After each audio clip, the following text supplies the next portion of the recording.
A Bíblia nos ensina que nós somos cartas lidas pelo povo e representamos ao nosso Senhor. O que as pessoas têm visto em seu semblante? Esse é o estudo de número 1150 aqui do nosso canal Jaboque Vamos Orar. Você é muito bem-vindo a mais este estudo. Que o Senhor Jesus, Ele continue te abençoando e nós veremos sobre este assunto logo após a nossa vinheta.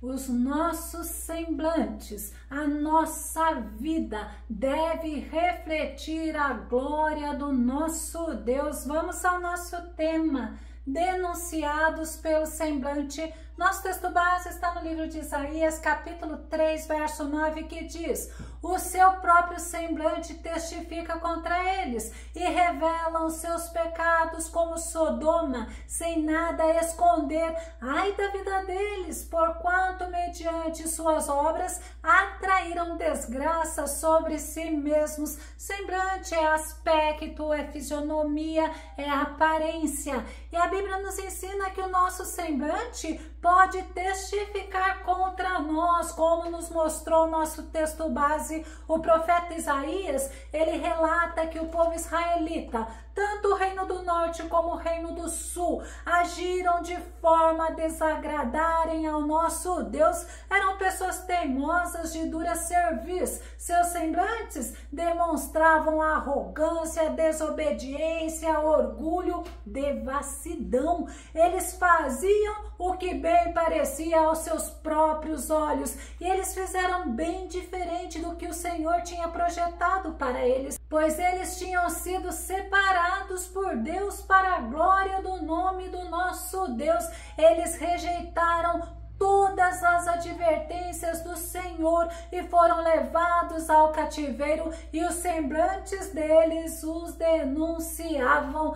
Vamos entender que o rei Salomão, ele ensina que existem pessoas com semblantes arrogantes. Provérbios capítulo 30, verso 13 diz assim: há pessoas de olhares altivos e de semblantes arrogantes. Arrogante é a pessoa que precisa de humildade, porque ela é altiva, ela é prepotente, ela age de maneira insolente, suposta superioridade moral, social, intelectual. É a atitude de uma pessoa orgulhosa. Elas desprezam os outros, e isto o Senhor não se agrada. A Bíblia nos ensina que não devemos ser arrogantes. Jeremias capítulo 13, verso 15 diz: sendo assim, escutai e prestai atenção, não sejais arrogantes e teimosos, porquanto Yahvé falou, ordem do nosso Deus. Não devemos ser o que não agrada ao nosso Deus, pois nós somos filhos dele, e quando nós fazemos o que não agrada, nós podemos ser repreendidos por ele, porque ele abomina o arrogante. Provérbios capítulo 16, verso 5 diz: abominável é ao Senhor todo arrogante de coração. É evidente que não ficará sem a devida punição. Abominável é detestável, deplorável, odioso é desagradável. Nós devemos estar sempre atentos ao que estamos passando pelas pessoas, suscitando nas pessoas, pois quando nós agimos com arrogância, nós estamos sendo desagradáveis ao próprio Deus. Nós estamos sendo detestáveis e abomináveis. Nós somos tentados a sermos arrogantes, mas devemos rejeitar toda a arrogância.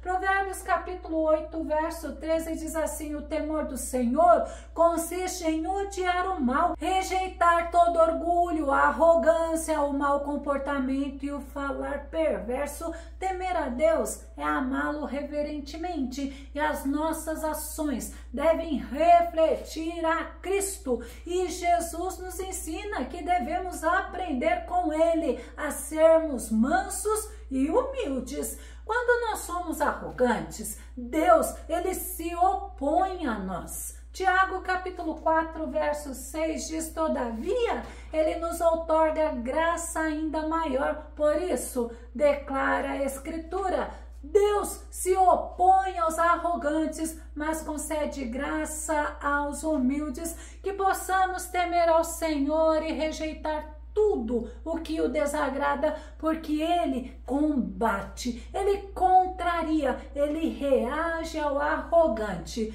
O rei Uzias é um exemplo para nós de alguém que começou bem, mas quando perdeu o temor ao Senhor, ele reagiu com arrogância e ele terminou mal. Vamos ver? Segundo Crônicas capítulo 26, verso 16, diz assim: contudo, assim que começou a vangloriar-se de suas conquistas e do seu poder, seu coração se encheu de orgulho e soberba. Essa atitude o conduziu à queda e ao insucesso. Uzias pecou contra Yahvé, o Senhor seu Deus, pois ele entrou na casa de Yahvé para queimar incenso no altar dos perfumes sagrados. No início do reinado de Uzias, ele agiu com temor ao Senhor, ele buscou ao Senhor, ele fez o que era reto aos olhos do Senhor, mas quando ele se fortificou, ele teve sucesso, ele se exaltou, se corrompeu, transgrediu contra Deus, foi fazer o que não deveria, porque não era ele que devia queimar incenso, e sim os sacerdotes. Uzias, ele passou a ter um semblante de um homem arrogante e ele foi punido por Deus. Ele ficou leproso, precisou morar só e não podia entrar mais na casa de Deus. Caim, ele teve um semblante decaído. Vamos conferir? Gênesis capítulo 4, verso 5. Todavia, não se agradou de Caim e de sua oferta, e por esse motivo, Caim ficou muito irado e o seu semblante assumiu uma expressão maligna. O aspecto do semblante de Caim foi de expressão maligna, pois no seu coração estava a ira, a revolta, a vingança, a amargura, o desejo de se vingar do irmão, e ele foi advertido pelo Senhor. Gênesis capítulo 4, verso 6 e verso 7 diz: então o Senhor abordou Caim: por que estás furioso? E por qual motivo teu rosto está transtornado? Se procederes bem, não é certo que serás aceito. Entretanto, se assim não fizeres, sabe que o pecado espreita a tua porta e deseja destruir-te. Cabe a ti vencê-lo. O nosso Senhor, ele conhece o íntimo do nosso ser. Nós não conseguimos enganá-lo. Caim até tentou, mas ele foi advertido pelo Senhor. Olha o que o Senhor falou para Caim: cabe a ti vencê-lo. O pecado, ele espreita a tua porta, e Caim ignorou o aviso de Deus. Caim matou o irmão dele, Abel, e foi amaldiçoado pelo nosso Deus. Não podemos ser como Caim, não podemos agir como Caim. O nosso semblante não pode estar decaído, não pode ser semblante de maligno. Ana, ela estava com semblante triste, abatido, e ela não se alimentava. 1 Samuel capítulo 1, verso 8 diz: então Eucana, seu marido, lhe indagava: Ana, por que choras e não te alimentas? Por que está tão infeliz? Será que eu não valho para ti mais do que 10 filhos? Ana estava infeliz porque ela era estéril, e a rival dela, chamada Penina, a insultava, a irritava, a humilhava, a ofendia. Penina, ela não tinha o amor de Eucana, e ela o disputava com Ana, e Ana era humilhada por Penina, e isso trazia amargura, porque Penina tinha filhos e Ana não. Mas um dia, Ana, amargurada, foi buscar a presença do Senhor, e o sacerdote, ele vendo o semblante dela, ele a repreendeu e a julgou. 1 Samuel capítulo 1, verso 13 ao verso 15, diz assim: como Ana estava orando silenciosamente, seus lábios se mexiam, mas não se ouvia o som de sua voz. Então ele imaginou que ela estivesse embriagada e lhe repreendeu: mulher, até quando andarás embriagada? Livra-te do teu costume de beber vinho. Entretanto, Ana lhe replicou com estas palavras: ó, não, meu senhor, pelo contrário, sou uma mulher tomada pela amargura, não bebi vinho ou qualquer bebida fermentada. Estava, isto sim, a derramar minha alma diante do Senhor. Ela não ficou irada por ter sido repreendida e julgada pelo sacerdote Eli, mas humildemente ela explicou o que estava acontecendo dentro da alma dela. Eu fico imaginando como Eli deve ter ficado envergonhado por tê-la julgado pela aparência, pelo semblante dela. E Eli a abençoou. Ela saiu da presença de Deus fortalecida. 1 Samuel capítulo 1, verso 18 diz assim: ao que disse ela: acha a tua serva graça aos teus olhos. Ela disse isso a Eli. Assim a mulher se foi o seu caminho e comeu, e já não era triste o seu semblante. Ela saiu com um semblante diferente, já alegre. As atitudes dela mudaram, assim como a afeição, e ela comeu, bebeu, e mais tarde ela engravidou. Ela concebeu um filho que foi muito importante, foi um dos homens mais importantes de Israel, que foi juiz, sacerdote e profeta. Ela concebeu a Samuel. Vamos nos lembrar de Neemias, quando Neemias soube como estava Jerusalém e as pessoas que estavam morando lá, os que tinham voltado do cativeiro e os que estavam lá, que não tinham ido ao cativeiro. Neemias teve o semblante dele muito triste, angustiado e abatido. Vamos conferir? Neemias capítulo 1, verso 3 e verso 4. Eles me informaram: aqueles que sobreviveram ao cativeiro e estão vivendo lá na província passam por grande tribulação, privação e humilhação.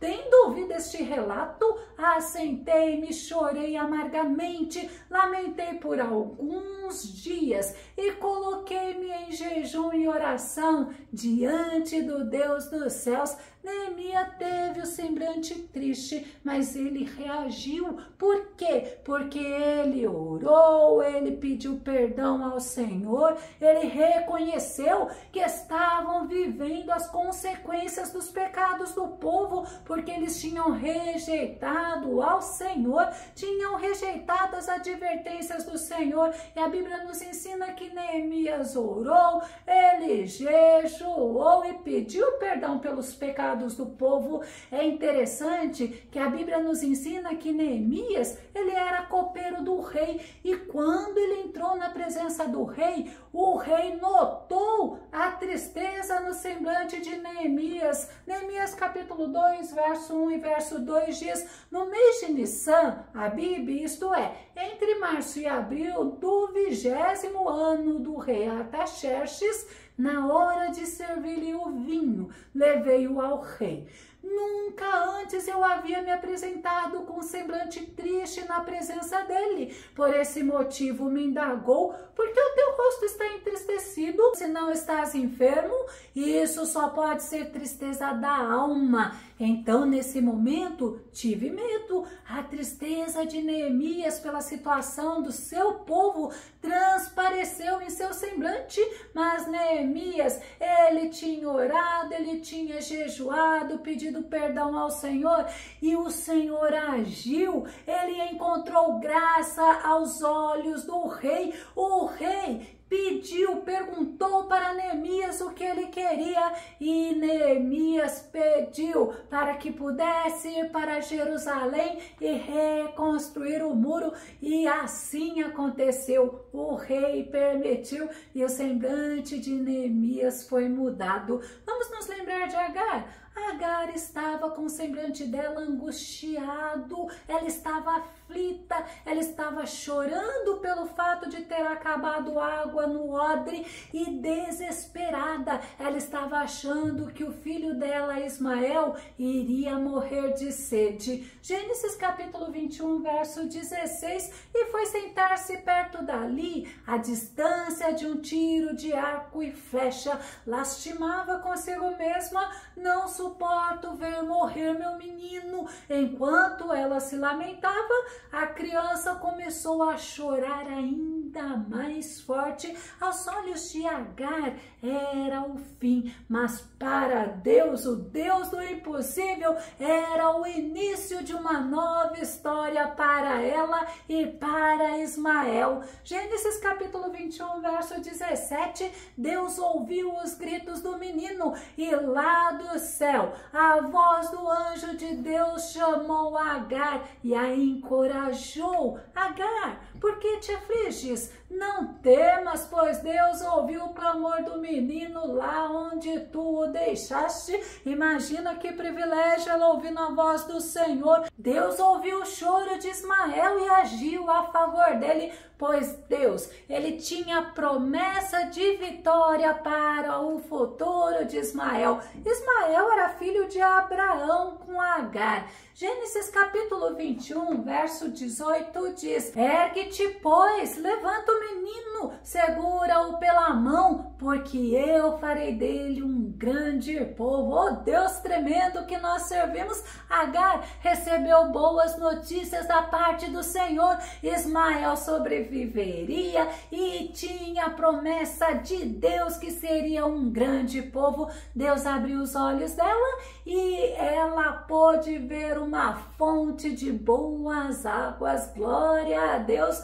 O povo de Israel, após sair do cativeiro babilônico, eles tinham um semblante de alegria, como dos que sonham. Salmo 126, verso 1 e verso 2. Quando o Senhor trouxe novamente restauração a Sião, nos sentimos como num sonho. Então se encheu de riso a boca e a nossa língua de alegres expressões de louvor. Até nas outras nações se comentava: o Eterno fez maravilhas por este povo. Após passarem por momentos de sofrimentos, humilhações e tristezas, pois quando viveram na Babilônia, eles foram desprezados, rejeitados, humilhados, mas eles saindo, eles estavam como aqueles que sonhavam, eles estavam voltando para Jerusalém.